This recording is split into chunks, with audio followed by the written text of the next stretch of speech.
Well, take a look at that logo. When I look at it, I see the number 14 and I think, wow, we were the 14th club of 46,000 in the world. There's a little bit of responsibility, I think, that comes from that. I also think about some of the things that we've done here in Lincoln. We've helped build a hospital. We've helped change things at schools and playgrounds. We've done things with the universities. And then today you've heard a couple of examples of what we've done internationally. Keith just talked about the wheelchairs. Barbara talked about what's going on in Poland.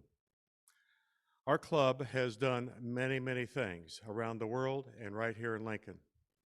And our past president, Eric Drumheller, just 2 years ago said, you know, it's time for us to think about the next big thing. What are we going to take on? So he formed a WOW committee. Eric Drumheller founded that, and Christina Usher was on the committee. Steve Glenn chaired the committee.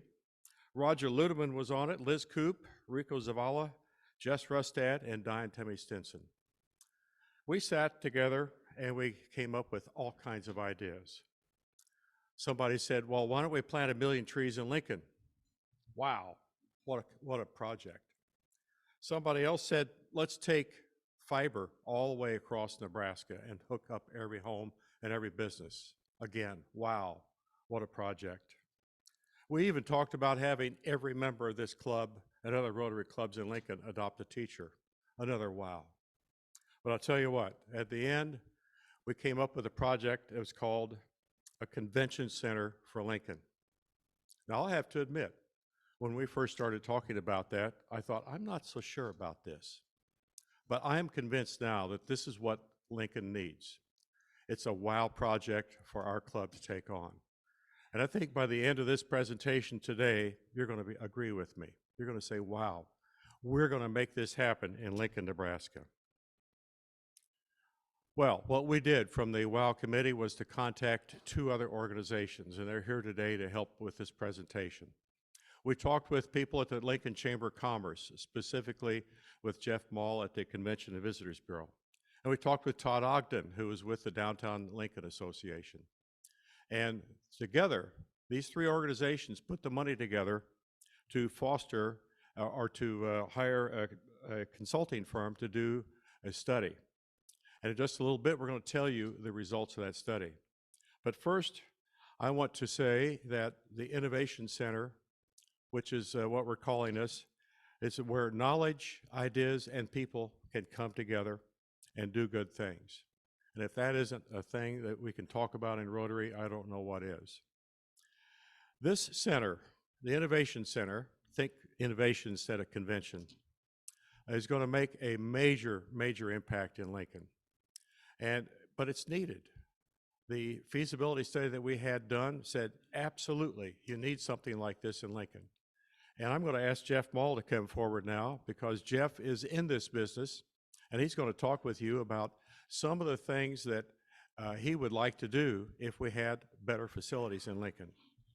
So say hello to Jeff. Wow, thank you. A good group. Thank you.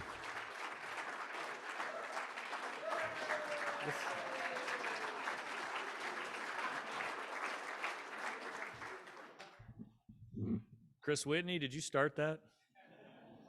You guys got 2 cats that eats birds, so Hey, were you late to work this morning because of these cats, Chris? Okay, all right. So Randy, thank you. The WOW committee, thank you. Todd Ogden, thank you. We've been talking about a convention center in downtown Lincoln for a very long time. Celebrated my 20th year in February of this year, and probably for 16 of those years we've been talking about that. So WOW committee, you guys and gals have been amazing for me.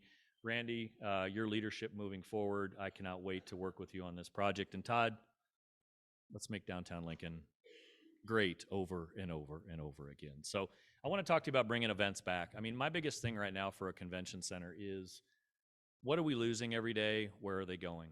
Have you been to Kearney, Nebraska anytime in the last 2 or 3 years? If you know the Paul Eunice Center, raise your hand. That place is kicking it every day, and there's taking business from Lincoln every day. There's a state association for everything, and one that I will give you is the Nebraska Association of County Officials. County officials from across the state meet in Kearney because they have the space and they have the affordable opportunity.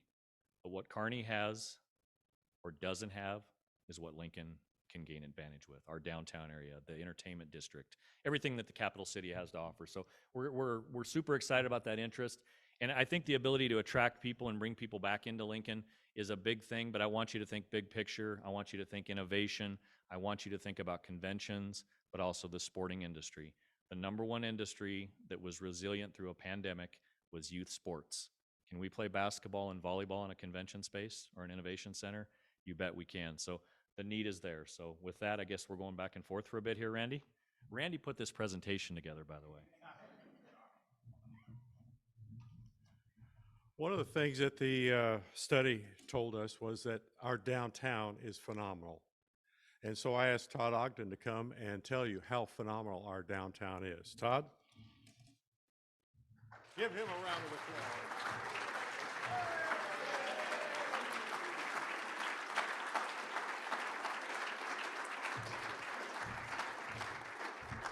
Well, thank you. Wonderful. I love seeing everybody here downtown. It's been amazing. It's good to be back here at Rotary. We've given plenty of presentations over the years. And yeah, I mean, this project is a wow for us. For me, one of the big wow days of the last 2 years is when I heard that Rotary was interested in this convention center. We've been talking about this for a while, and we've been working with our community downtown and the community in Lincoln to figure out what can push us and what can get this jolt. And Rotary really gave us that jolt to get this going, to get this study going, which proved that a convention center is needed and it can do really good things for our city and for downtown. So that was really exciting to see what the presentation had come together. So with this innovation center, it will really bring a lot of puzzle pieces to our community that we don't have, like Jeff talked about.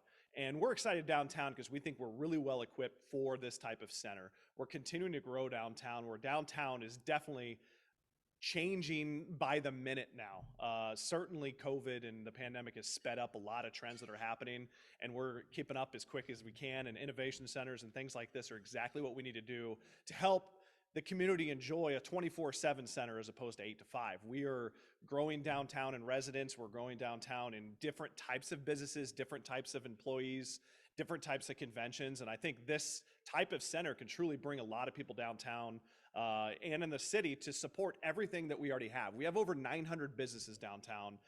Many of them are small businesses. And one thing that I've noticed with this convention center more than anything is even when we had Pershing and there were smaller groups, you could see how downtown transformed with people every day to find out new and exciting shops that are around there, new places to eat, new places to be entertained. And supporting small business is one of the main reasons that I think is often overlooked with this and how that can support our community. And right now we've found that the small businesses downtown are the most important thing for sustainability moving forward. Our identity comes from those businesses that make our community unique, make not only downtown, but Lincoln as a whole. And again, I think this Convention and Innovation Center can really bring that together and offer not just a place for visitors to come in, but for Lincoln visitors and downtown visitors to have breakout space, to have different meeting spaces, and just bring everything like that together. So I'm extremely excited that we're here presenting this and looking forward to continuing to partner with Rotary and making this thing happen and making us as innovative as ever in downtown and Lincoln. So thank you.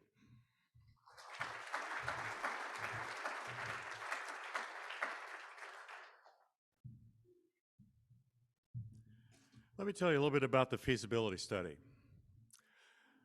The slide says that there are 10 similar comparable facilities, but it basically was, they looked at 10 different cities around the country. Cities like Lincoln, the size of Lincoln, some have a large university, some have a state capital, and some have both. Lansing, Michigan, for example, was one of the comparable cities that they looked at. Lexington, Kentucky. In my state, my home state of Indiana, there were 3 sites, South Bend, Fort Wayne, and Evansville, and also over into Durham, North Carolina. They looked at all those cities, and they looked at the facilities they have and the amenities that they have, and Lincoln came in last. We don't have the facilities to host conventions like all of these other cities across the United States that are very similar in size. We're dead last. However, when they look at hotel space, like the Embassy Suites or the Cornhusker and others in Lincoln, we're right up there at the top. Also, when they look at the amenities, what people want when they go to a city for a meeting, we're at the very top. We just don't have the space. Other things that they looked at include, I said, the hotel inventory and the walkable sites, but they also looked at regional planners and here in the state and also in our region. 80% of them said, you know, if Lincoln had more facilities, we'd do our meetings there. We'd invite people to come to Lincoln and live in their hotels and spend money at their restaurants. They also looked into 50 national organizations like airport executives, the National Veterinary Association, and the Professional Nursing Association. All of these would fit into a space that we envisioned for Lincoln. So these are the kinds of things that came out in this feasibility study. And I'm going to ask Jeff to come up now and tell you a little bit about the sites that they identified that they thought were a facility in Lincoln could go. Do they stand up again? Yeah, no. Okay, all right, sorry. Yeah. Fight? Just kidding. Anyway, so the sites that they identified 5 sites in the downtown area. And if you've watched the media, you've seen kind of where the sites are kind of evolving around, 3 of which are in the Haymarket area. I think the important thing that Randy's talking about and Todd's talked about is we have the destination, we have the amenities, the restaurants, the retail, the hotels to support a convention space, but we don't have the convention space. So it makes sense to take a look at sites in and around the Haymarket and Rail Yard area. 3 very good sites, all with challenges, all with opportunities. One of the other sites is near the Capitol, kind of in the vicinity of the existing hotel, which is the Cornhusker Hotel. So it makes sense to take a look at a property that potentially uses the existing inventory in both hotel rooms and convention space and complements it. And then the other one, we call it more of a wild card, is the Telegraph District. Up and coming, very vivid look at downtown Lincoln as you're coming in from the east. It's a good opportunity, but perhaps not the walkable district that we're looking for in downtown Lincoln. So those are the 5 sites, but I will tell you, I have had developers and architects and planners call me with 3, 4, and maybe 5 other sites in the downtown area that work, that could work. Now, there's buildings there, there's space issues that we have to work with. So people have a vision, and I will tell you the Chamber of Commerce has been around a lot of really influential projects in Lincoln, and I've never seen this type of interest in a project like this. So that's important for our community. And Todd gives an example about rising tide floats all ships and the activity we have in the Haymarket area and downtown. Look what FFA did to our downtown area when the Bluecoats were in town last week. They were in every restaurant and retail opportunity. Imagine if we did that every week and we had that volume of people in our community and the economic impact. So that's the sites and a little backup on Todd. You know, as we began to research what facilities would need in the future, one of the things that really struck me was that they need to be high-tech. We're going to need high-tech facilities for all types of meetings. That's why we're calling it the Innovation Center. We're going to need space for virtual reality meetings. Get your head around that. And that's going to happen, folks. We need space for micro meetings. I was in Nelnet not too long ago, and they have a lot of micro meeting pods. And so we need a space for that kind of a facility as well. And we also need space for, get this to change,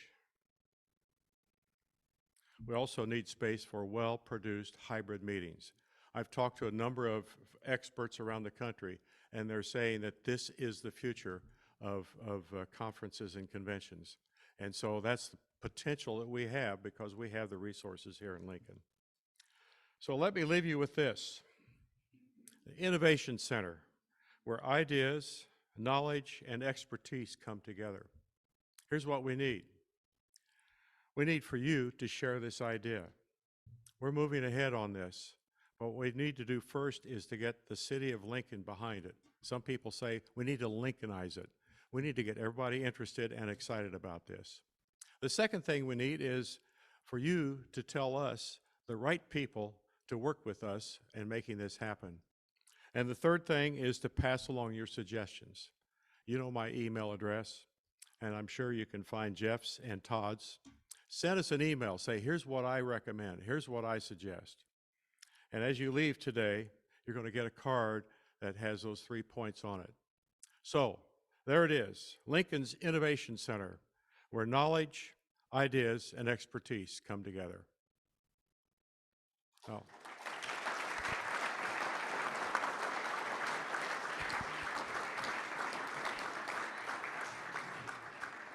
We have time for a few questions, and so if I like you, I'll answer your question. Never mind, Fight. Yes, sir, Mr. Fight. Well, I have a couple of questions, but I'll just stick with one. Jeff, what kind of economic impact are we talking on a yearly basis? Full dollars into our community, and if you know tax revenue, that's also interesting to me. My third question, if you can remember it that long, is what kind of footprint are we talking? Is this a city block, 4 city blocks? Yes. 1, 2, and 3, okay? So yes, a city block is ideal, Mark. You know, we could take a half block. Obviously, you know, what they call these construction of these facilities is called a box with docks. So you're talking a large rectangular building with loading docks in and out for the different things that we do. So ideally, a city block will allow you to do everything that you want in that way. From a tax revenue standpoint, we really haven't dove too much into that. The thing we need to do now is a cost-benefit analysis, and we'll work with Kent Seacrest. You know, he's been at the table talking with us to do cost-benefit analysis.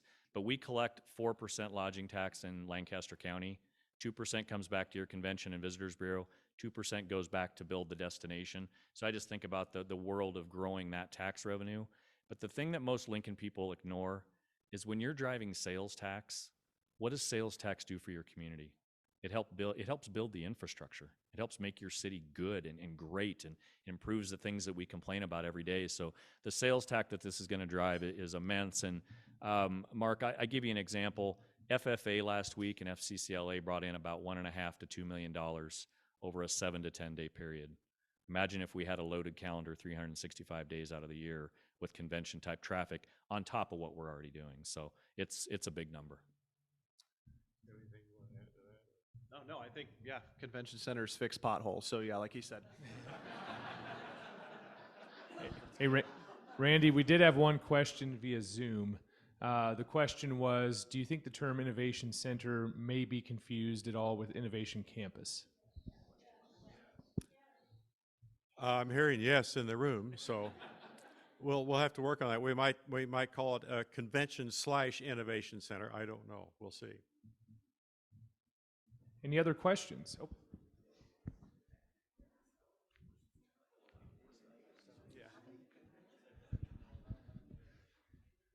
Thanks. Hey, so being in the hospitality business my whole life and having a small business in downtown Lincoln, I'm really excited about this. I really am. So thanks for doing that. But I'm just curious, is the timeline kind of paralleling what's happening with the airport? And are we going to be able to handle all of the incoming people for these conventions with new airport facilities and airlines? 5 to 7 years, 7 to 9 years, you'd be looking at from the time we get from our dream world that we're in right now to completion. So, you know, they're going to go in parallel with the airport project. You take a look at some other opportunities we have in the community. But I tell you, from the airport standpoint, we do need Lincoln's airport to be better than it is right now, right? We need more flights. We need more availability. We need all of you to quit flying out of every other airport and be loyal to our Lincoln airport. And I mean that. That is a solid statement. We have to. The second thing is our office battles with airport traffic and where to fly people in and out of Lincoln. If they can't get here, where are they flying into? Omaha. The travel time from the Omaha airport to downtown Lincoln is not much different and a heck of a lot more scenic than what you would fly into Chicago, LA, Boston, and any other major metropolitan. So the people that are coming to Lincoln for conventions, they enjoy flying into Omaha. I hate hearing that, but they're working with us, and I think that's something we can work with or without what happens at the airport. Yeah, just to add, I think one good thing that the study revealed is the amount of impact we can have for having these daily conventions is assuming the airport is what it is right now. So that just as that grows, we have that much more potential to grow this center right along with it. So I think that's encouraging where we're not relying on something. We have the current infrastructure in place, but there's just so much more possibilities for nationalized products when we continue to grow something like the airport. So yeah, great question, Leslie. And that's our report for today. Thank you. I look forward to hearing from you.